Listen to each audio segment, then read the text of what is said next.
नमस्कार मित्रांनो, आज आमच्या शेतामध्ये हुरडाबार्टीचं नियोजन करण्यात आलेलं आहे आणि मी आता भट्टी पेटवलेली आहे. म्हणजे तुराट्याच्या काही धसकटं, काही पराठ्या.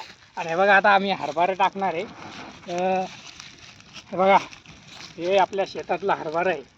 तर आपण पूर्णच्या पूर्ण याच्यावर टाकणार आहोत. ही झुंज आहे. बघा मित्रांनो, खूप मस्त धूर निघत आहे.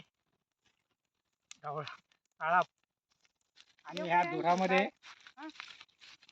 अजून आपण काड्या टाकणार आहोत त्याच्यात, जेणेकरून चांगल्या पद्धतीने हुरडा होईल.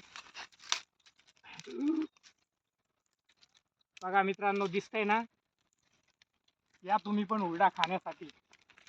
ये फक्त शेतकऱ्याचे, ये जो चीज़ है ना, ये अपने ही जंगल में मिलती है. ये चीज़ जो है ना, तो अपने ही जंगल में मिलती फ्री, फार्मर किसान के जंगल में. इसलिए अपने जंगल में ज़रूर आना. चला.